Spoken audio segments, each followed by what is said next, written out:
So before we started the Moments of Friendliness time, which I lovingly like to call shake and bake, you shake people's hands and bake with a hug. Anyway, shake and bake. We started that. I asked you to think about any of your New Year's resolutions, and I really didn't make any this year because last year I really put a lot of focus on my New Year's resolution. And that was, I wasn't going to quit doing anything. At that point, I didn't really feel like I had any bad habits that I had to stop, But I was going to add stuff to my life. I was going to do a much more concentrated attempt at daily Bible study and devotion reading, and I did that. I think I mentioned to you my key is I have stuff emailed to me so that I have no excuse to not read it. So I did that. And daily exercise, and I kept a journal. And I didn't get it daily, but as I look back through the 12 months of 2013, I realized that I exercised far more than I didn't. And it was to get in control of my health. And some of you said things along the way. I lost about 30 pounds last year. So my commitment is to continue in that vein. Now, unfortunately, after Christmas and Thanksgiving and New Year, I have about 10 more of those I have to lose. I get to lose the same 10 of those same 30 pounds again. But I'm already back, been working out and eating well, so I'm already feeling good and feeling like God's got me on a great strain. So I hope that your New Year's resolutions have started out well, whether you're just deciding to kick something or to kickstart something. But another part of that is, in addition to my daily devotion reading, is I do want to read through the Bible again this year, and we've started that. And there's some cards out there. If you'd like to listen to the Daily Audio Bible, it's a great resource. It's free. You can use it, listen to through your computer, your smartphone, a tablet, if you have any of those technology things like to use. You're welcome to do that. And also through our church Facebook page, you're welcome to read along with us and comment and ask questions. And we've already had several days of that going really well, and it's been a neat experience to see some of those things that are striking people's fancy and asking questions and to have a little bit of dialogue on that. So I recommend that to you. But as I was thinking about New Year's resolutions and, of course, watching the New Year's specials Tuesday night and Wednesday morning, I really was kind of tickled on the heavy approach that we oftentimes put into our New Year's resolutions, and how merely going to bed one night and waking up the next morning starts within us, creates within us this sense that we do have a new start. It is just a new year. I mean, it's kind of a cultural thing. We've had New Year's forever, but it is kind of a cultural thing. We have this opportunity that we say on January 1st, I'm going to either start something new, or I'm going to quit doing something I don't want to do anymore, and I'm going to call this my New Year's resolution. And of course, jokingly, we see that within a couple days, typically people usually begin to wane a little bit on their New Year's resolutions. So I personally found it a lot easier last year to add stuff than try to take stuff away. But anyway, there is that sense that when we go to bed on New Year's Eve or New Year's Day, and we wake up on New Year's Day, the New Year, that we have this new start, this new opportunity, this new approach to living that's going to change the way that we view the next 365 days from the way that we view the last 365 days. Yet, this is something, if we really think about these awakenings, if you will, waking up to new starts and new opportunities, these are things that we don't have to wait another 360 some odd days in order to enjoy. These are things that we can enjoy right now. We'll be able to enjoy them in 180 days when we're sweltering in August.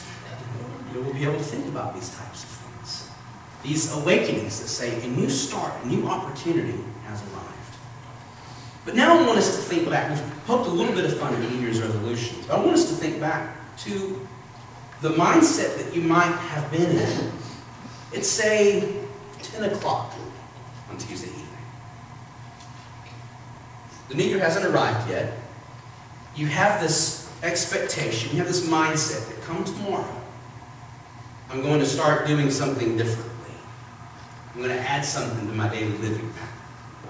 What is it like on that New Year's Eve, so to speak? And I'm speaking somewhat metaphorically. But what is it like on the verge, or on the edge of making a decision that will change the way that you're going to live? Think about that. The dusk, if you will, of an old life pattern. The sunset, if you will, of an old way of thinking, behaving, and awaiting the dawn of something brand new. back in the biblical times, as they were expecting and anticipating the coming of the Messiah, they were living in a sort of a sunset, of a New Year's Eve sunset mindset. That soon, we believe that the dawn is going to arrive and an awakening will take place where we can say the old way of living, the old way of thinking, the old way of behaving is old. And we'll be able to embrace the new opportunities that await us. We'll be able to think about how we're going to put into plan the new diet that we're going to put in, or how we're going to incorporate daily exercise, or daily Bible reading, or daily devotions, or whatever it is. That dusk on the old way of living and the sun rising on the new way of living. But what are we doing in that limbo state where we're between the two? This is kind of where the prophets come in the Old Testament, that begin to help the people of Israel, Jewish folk in that time, begin to think about their old patterns and old thought processes and their old ways of living, to begin to think with a new eye upon that which is to come, and reminding them of the things that God has promised, and reminding them of the things that they have heard and they've learned from the time that they were children. But to say, we are approaching the dawn of that new opportunity. We are approaching the dawn of that new way to live, and the new way to think, and the new way to behave. We are approaching that dawn. And to call and to challenge them to begin to make the changes now, then, as opposed to waiting for that which is to come. So I want us to look at one of the prophecies, Isaiah chapter 6, the first 7 verses, that deals with living with that old mindset, that old paradigm, but looking with eyes to the new mindset, the new paradigm. And I'm going to be reading this morning from the Message translation again. But I want you to pay specific attention as we get to this about certain people, certain areas, and certain gifts, if you will, that are mentioned in the prophecy about the coming of light, the new awakening, the new paradigm. Isaiah chapter 60, verse 1. Get out of bed, Jerusalem. Wake up. Put your face in the sunlight. God's bright glory has risen for you. The whole earth is wrapped in darkness. All people sunk in deep darkness. But God rises on you. His sunrise glory breaks over you. Nations will come to your light. Kings to your sunburst brightness. Look up. Look around. Watch as they gather.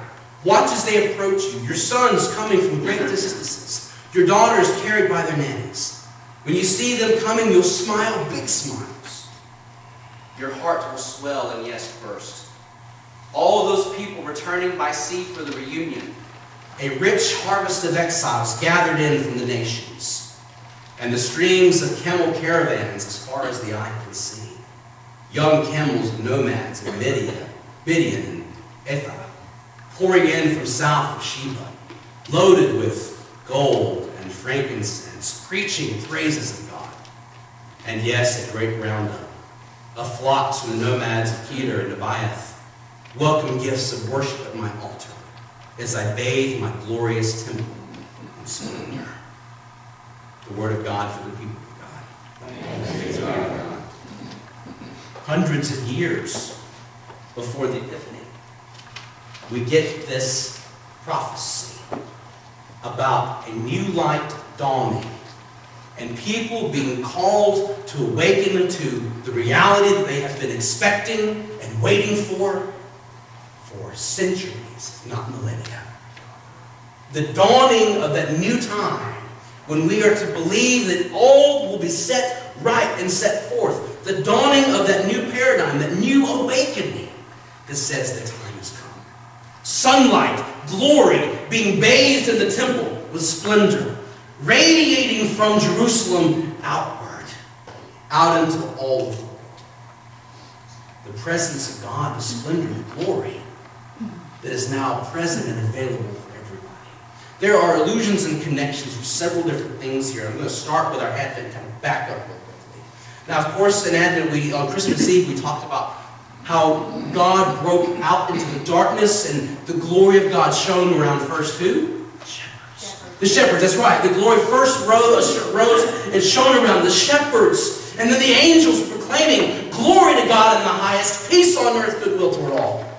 So we see this glory connection that is starting from the lowest of lows and going to the highest of heights and filling everything in between. So we see this glory of God, the light, the splendor. Because why? Because of a new year? No, not just because of a new year, but because God had come. And as I talked about on Christmas Eve, the birth of that child did what? It split time. It split time. We organize our calendars, for the most part, based upon the birth of Jesus.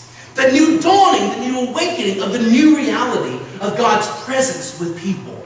And it shines up from Jerusalem out and it beckons all people to come back home. To come back to God. Now, one of the interesting things that we get as well, though, is that this list that Isaiah gives us of these towns that are really hard to pronounce. Thank goodness for the Daily Audio Bible. I was able to go and listen to it and make sure I knew how to pronounce them, because as you've heard before, I get kind of stumbled up there. I'm too far removed from seminary to remember that stuff. But anyway, that's neither here nor there. But we hear these towns, these cities, where people are coming back to Jerusalem. If you're not a biblical geographic scholar, let me tell you something. These aren't small little Jewish towns and villages. These are towns and villages and cities that are non-Jewish in nature. They're in Arab territory. The people who have been scattered have seen the light, and they're coming.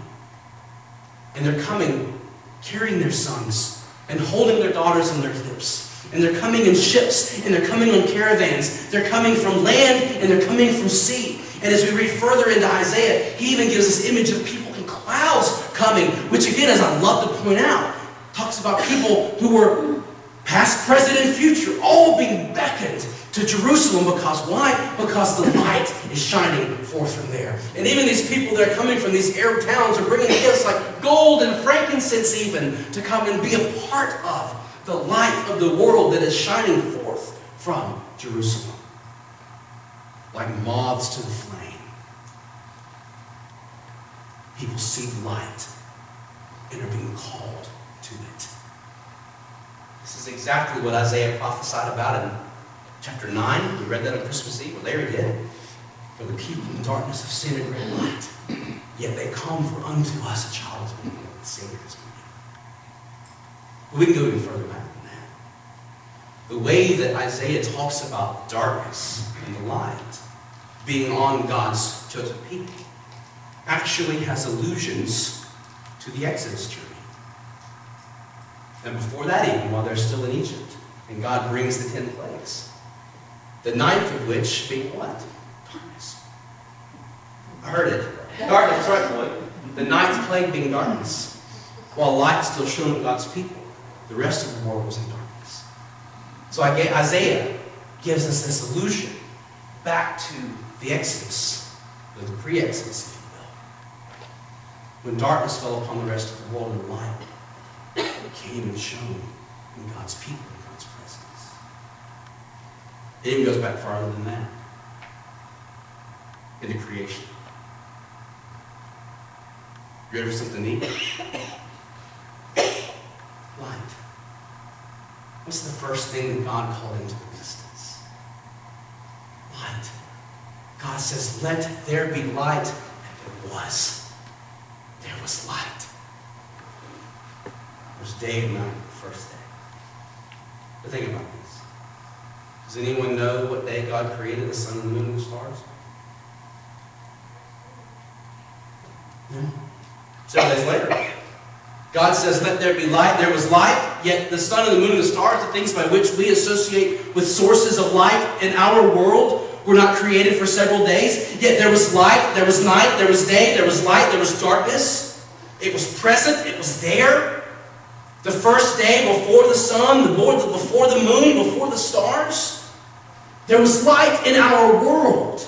And that light was the presence and the glory and the splendor of God. That because of our sinfulness, We only choose to see the darkness. We walk in the darkness, 1 John 1:4 or 6, whatever it was. We walk in the darkness, yet we are called to experience the light, the perpetual light that never goes out, that is only found in the splendor of God. And because we choose to live in sin and walk in darkness, what do we see? We see darkness. We experience darkness. Yet,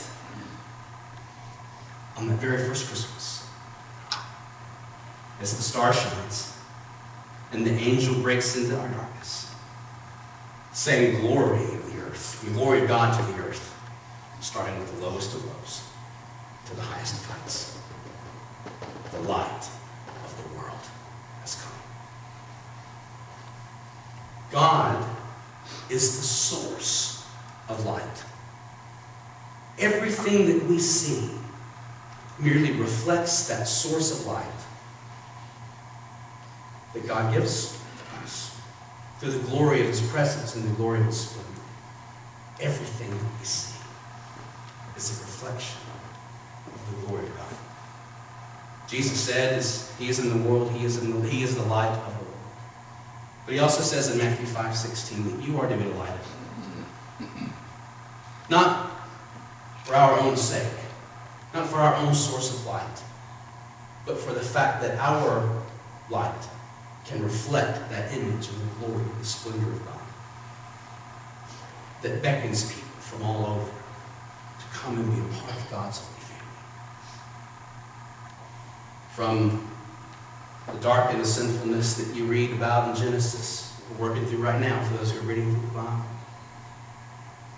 to that moment where God breaks in and says, light is now with the world forever. The time when Jesus says, let your light shine. And reflect, point other people to God through your good deeds. John Wesley had a beautiful saying as he would charge and challenge people called Methodists out into the world. He said, your task is to reflect the image of God to creation, to reflect that beauty and the glory and the splendor and the love of what and who God is. So my call and challenge for all of us on this first Sunday in the new year is to see where we may still be living in that sense of the perpetual sunset, waiting for that dawn to come, but to realize that it is already here. That we have the ability and the opportunity to connect into the love and the splendor and the glory of God. Not having to wait for something to come to us, but to say, God, I'm ready to participate in that which you are already doing for my sake and for the sake of the world.